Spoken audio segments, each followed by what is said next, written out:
So in the template data that is in the bottom left corner there, you see that there is an object called text1. Yes. If you were to select on that, you now have a place to change the text. Okay, so I'm just typing there, yes. Oops. It is. There we go. And then it's automatic?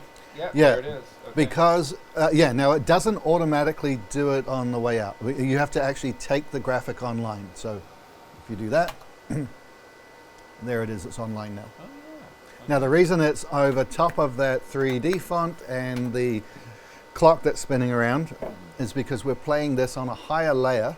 So you see that this is scene 7. If you look up there, it says, let's see, I'll put it, why is that? Is it outside of our view? No. You have scene 7 is on layer 0, the clock is on -2, and scene 12 is on -3. Okay. Though the name of this, oh no, it is. Oh, sorry. That's scene 7. You've got lower third highlighted. That threw me off for a second. All right, so I'll go there. Yeah, Okay, no, there that's we go. just Okay. it's.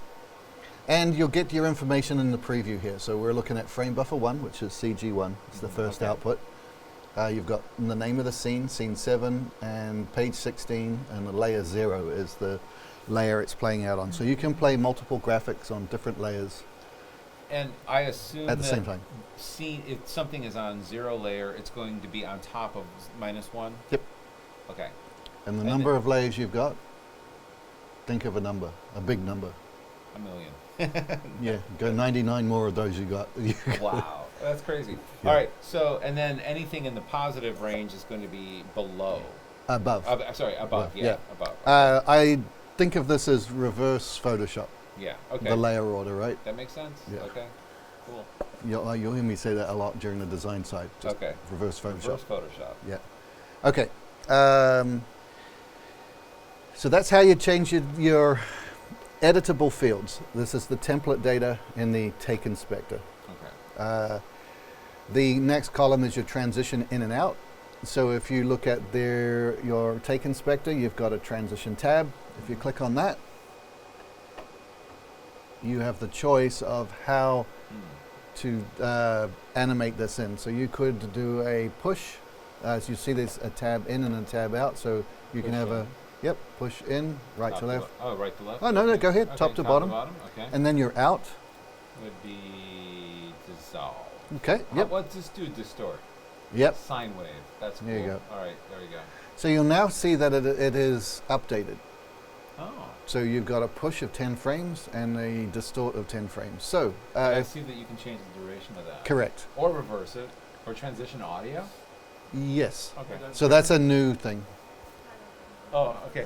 So, all right, you're gonna take over. Sorry, I'm Yeah, gonna have to. But I'll be back. Yeah, yep. That's awesome. Great. Thank you. No, it's okay. Okay, so you're going to start a new project. Yeah, do you want to start your animation? Yep.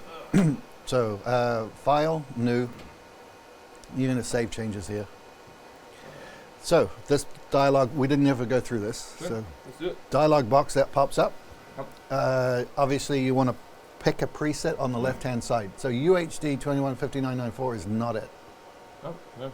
1080i 5994. Got it. So HD SDI.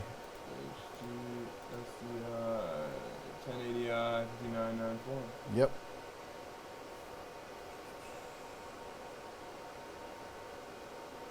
I did not see any 1080. Yep. You were there. Huh? You were always there. I was there? I don't see it. Yep. Oh, 1080i. your mouse was. Before you moved there. Your mouse was on it. Seriously? Yep. 1080p 5994. Oh, I thought you said 1080i 5994. Okay. No, there it is. because All right. that's not a thing. I was going to say, I'm like, can't see it. 1080i is 2997. Yeah. If you see it. Okay. Because we're in a progressive and we're matching our frame rate. Shoot. Okay. Now you'll notice everything on the right hand side is grayed out, Yes. and that means that it's just the whole point is we're using preset settings, right? Sure. I don't know anyone that's ever messed with that. I've always been told it's just scary if you do. Okay, the location is the next thing we want to look at down at the bottom there. Let's hit browse.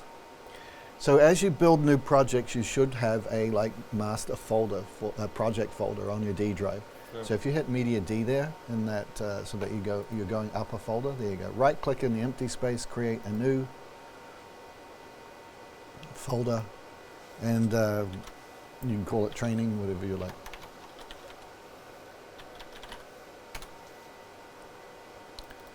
Okay, you just hit select folder. So that's the location of your project folder. Okay. So now we have to give the project a name. So down there, just Day1.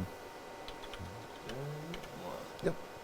You'll see there's a checkbox that says create project structure. What that's going to do is create subfolders for all your assets: audio, fonts, images, video, Nice. miscellaneous. So go ahead and hit OK. You're going to get a warning. Don't worry about it, because you just made that folder. Sure. So, and the reason I like you doing that is so that you know exactly where you put it. Yeah.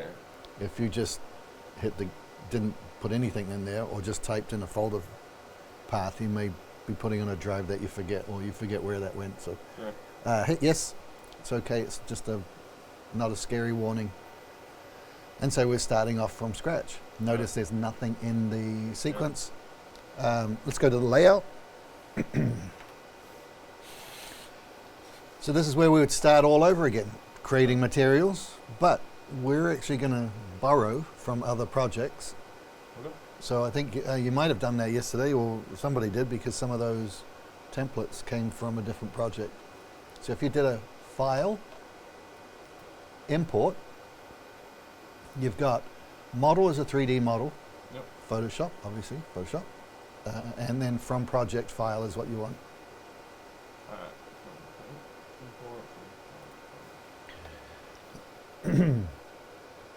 So for us to borrow or copy over a scene from another project, it's just a matter of choosing the project. So if you want to go back one, go back, when I say back one, I mean go up a folder level, so you can hit that folder with the green plus mark, or that. Go to the D drive. D drive. I can, So drop that where it says demo projects yes. at the top. There you go.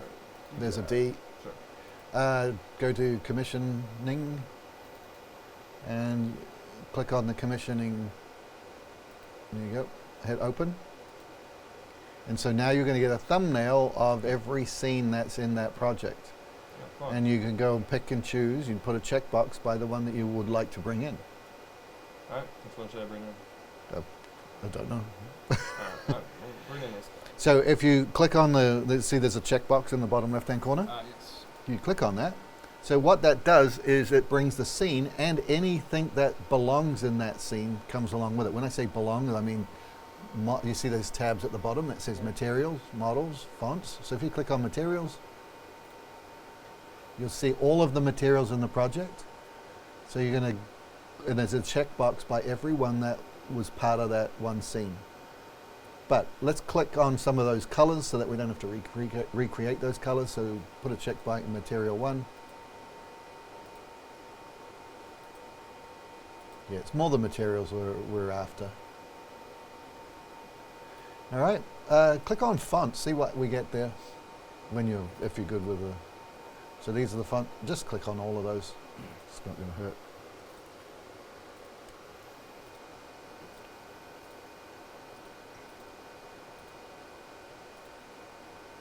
All right, go ahead and hit next. And you're going to see a list of all the things that it's going to bring over. So hit next again, because we like our next and dialog box buttons. And then you go import. And there it's done it. Well, it's almost done its thing. So this way that original project could get blown out. This project still got it. So you can hit close. And you'll see now there is that one scene there.